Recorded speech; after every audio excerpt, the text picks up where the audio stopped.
Le chapitre 1182 est sorti. Il s'est passé tellement de trucs, on va se résumer ça. Évidemment, si t'as pas lu le chapitre, tu vas te faire spoil, c'est logique. Il y a du taf, donc on commence direct. Imu traite directement Loki, enfin plutôt Nidhogg, de sale traître. Si j'ai besoin d'expliquer, ça veut clairement dire qu'ils se sont déjà connus et que, selon la vision des choses d'Imu, Nidhogg l'a trahi. Selon notre vision des choses à nous, ça veut dire que Nidhogg a choisi le bon côté, au contraire.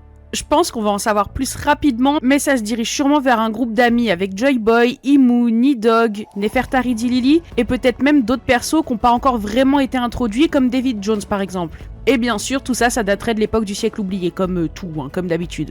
Ensuite, Imu, il a beaucoup parlé dans le chapitre, je trouve, par rapport à d'habitude, il s'adresse directement à Ragnir pour lui dire qu'il a trouvé un nouveau maître. Et qu'il était temps, en gros. Moi, c'est comme ça que je le prends, qu'il s'est enfin trouvé un nouveau maître. Et moi, ça me fait surtout comprendre que Ragnir et Nidhogg sont un duo inséparable. On l'a bien vu, l'écureuil a protégé le fruit de Nidhogg pendant des centaines d'années. Il est hyper important et surtout, il est hyper fort. Le marteau en lui-même est déjà pas à prendre à la légère, je te parle même pas de Loki. Je te rappelle qu'il a réussi à empêcher des géants et peut-être même des guerriers étrangers de mettre la main sur le fruit de Nidhogg. Donc, le petit écureuil là, c'est pas un random.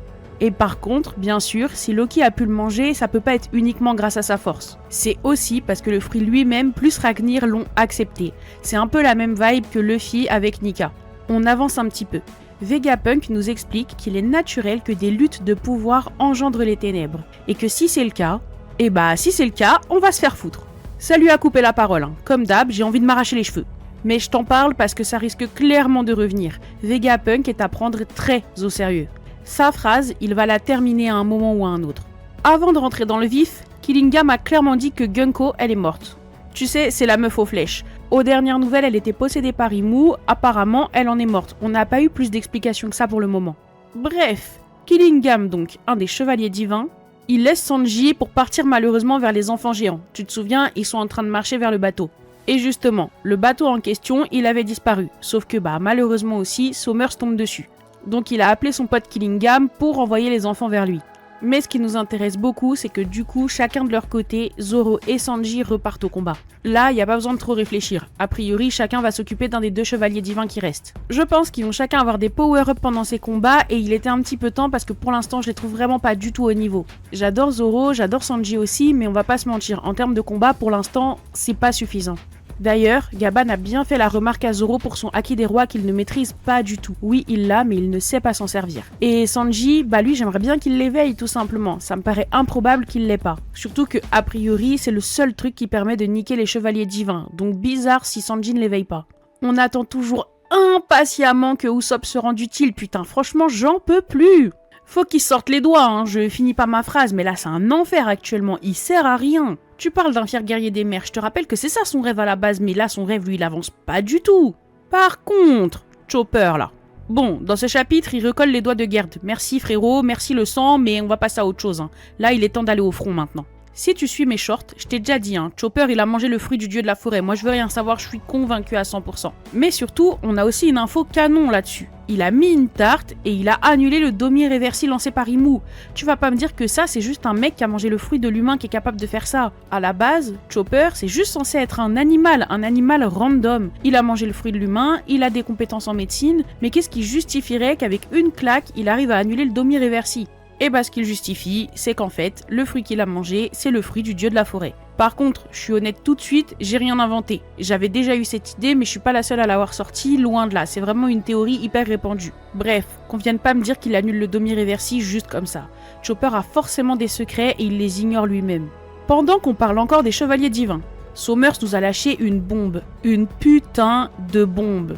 Il nous a dit qu'Imu possède un corps qui ne peut pas aller à l'extérieur. Possède un corps, c'est le mot important. Il y a deux choses à comprendre. Déjà, comme on l'a vu dès son apparition à Elbaf, il ne peut pas rester à l'extérieur de sa pièce avec les fleurs là. On a bien vu, dès qu'il est arrivé, il a craché du sang et tout, même les doyens étaient en panique à l'idée qu'il sorte de là. Donc déjà, il va sûrement devoir repartir bientôt. Et c'est ça qui va sauver la vie de Loki et de Luffy selon moi. Il va pas pouvoir les achever parce qu'il va devoir repartir. Mais, selon moi, on peut aussi comprendre que ça veut dire que son corps, celui qu'on voit là, qui ressemble à un Lunaria, en fait, c'est pas son corps. Il possède quelqu'un qui doit être mort à l'intérieur. Mais bon, un Imu qui vole l'espérance de vie, il peut très bien avoir volé le corps de quelqu'un d'autre. Peut-être même changer de corps toutes les X années, ça j'en sais rien. Mais ça m'intéresse surtout beaucoup parce que clairement, je te le dis, Moi là tout ce que je vois c'est des Horcruxes. Aujourd'hui, Imu il est beaucoup trop fort pour les persos qu'on connaît.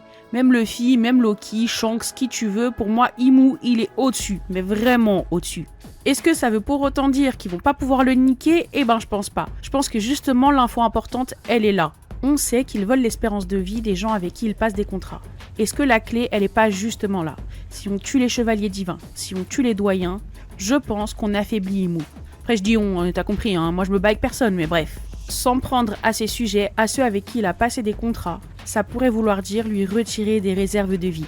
Et la clé pour le battre, je pense qu'elle est là. En tout cas, c'est mon avis. Et en plus, faut que t'ajoutes à ça que là, sur Elbaf, a priori, il est pas au max de sa puissance, lui, hein. Vu qu'il est en dehors de sa pièce, là. Moi, je pense que s'il se retrouve dedans, il est encore plus fort. On a bien vu, sortir, ça lui fait cracher du sang et tout. Donc tu vas pas me dire qu'au niveau puissance, il est au maximum. Ce serait pas logique. Bon, avant de terminer avec ce que tu attends le plus, on va parler du petit hibou là. Ouais, Biblo là. Oui, on va en parler. Biblo le petit cachotier. Donc déjà, merci le sang d'avoir protégé les livres. Tu régales. Mais toi là, tu trouves pas ça bizarre? Un hibou géant avec un fruit de l'agrandissement qui reste probablement depuis des centaines d'années cloîtré dans une bibliothèque pour permettre aux géants d'avoir accès au savoir. Mais pourquoi il ferait ça? Ouais, quand on y pense, c'est chelou, il y a une couille dans le pâté. Soro nous le dit directement d'ailleurs. Biblo, t'es étrange. Mais bien sûr qu'il est étrange. J'ai deux idées perso. Soit c'est un humain qui a mangé un Zoan mythique. Et comme tu le sais, les Zoan mythiques, ça donne des capacités supplémentaires. Et ben lui, ce serait l'agrandissement. C'est pour ça. C'est parce qu'à la base, c'est un humain, il a une conscience, etc. Pourquoi il parle pas? Bah, il peut y avoir plusieurs raisons. Ça, j'en sais rien. Soit il le fait exprès, soit c'est lié à sa condition, il a eu un accident. Ça peut être plein de choses. Il doit avoir une histoire. Sinon, c'est ce que moi, j'appelle un des gardiens de Joy Boy. Ouais, pour moi, il y a une équipe de gardiens de Joy Boy. En gros, c'est des créatures. Du coup, tu peux mettre Zunisha, Emmet et les autres robots, et tu rajoutes Biblo. Il a eu une mission confiée par Joy Boy, et il est fidèle au poste. On a bien vu, Zunisha a eu une mission, et il l'a pas respectée. Laquelle c'était, j'en sais rien. Mais il en a eu une, ça nous l'a dit. Il se peut que Biblo soit là pour protéger la connaissance et permettre aux géants d'y accéder. Ok, maintenant le meilleur pour la fin. L'apparition de la déesse de la pluie, Zaza. Alors oui, je sais, c'est un cauchemar matérialisé grâce à un fruit du démon. Mais c'est pas pour autant que ça veut dire que c'est pas intéressant. Déjà, pour résumer, elle représente la plus grande peur des dragons célestes. C'est pour ça que le propriétaire du fruit là pour les cauchemars, c'est ça qui l'a fait apparaître. Moi perso, j'ai même pas compris s'il a fait exprès ou pas, mais bon, on s'en fout. Donc les dragons célestes là, tu comprends, ces grosses merdes fragiles vivent au-dessus des nuages. Donc, on va dire logique, l'idée que de l'eau tombe du ciel, pour eux c'est terrifiant. On savait que c'était des fragiles, mais à ce point-là... Bref. Une déesse de la pluie existe. Oda l'a d'ailleurs extrêmement bien dessinée pour juste un pauvre cauchemar. Tu compares avec les autres monstres, ils étaient dégueulasses. Alors on peut se dire que c'était les cauchemars d'enfants, mais même, pour moi ça ne suffit pas à justifier la différence. Et bien sûr, je pense que tu t'y attends, il y a beaucoup de théories comme quoi Dragon a mangé le Ito Itonomi modèle Zaza, exactement comme Luffy avec son modèle Nika. Et c'est possible bien sûr, mais moi j'aime beaucoup l'idée qu'en fait ce fruit n'a été mangé par personne et qu'il est toujours caché à Alabasta. Selon moi, avant il appartenait à Nefertari Lily, et ça serait super intéressant. C'était elle la déesse de la pluie, et depuis, personne d'autre ne l'a mangé. Et je dirais même que personne ne sait où il est. J'ai lu que ça pouvait être Vivi pour certains. J'aime bien l'idée, mais Vivi n'a pas de pouvoir. Franchement, on le saurait. Son peuple a souffert de la sécheresse. Donc selon moi, si elle avait quoi que ce soit comme pouvoir, ça se serait déclaré. Voilà pour le résumé. Il se passe masse trucs dans ce chapitre. Oublie pas le like de soutien et bien sûr, abonne-toi. On va faire des résumés hyper régulièrement et il y aura d'autres vidéos sur One Piece et même sur d'autres animés.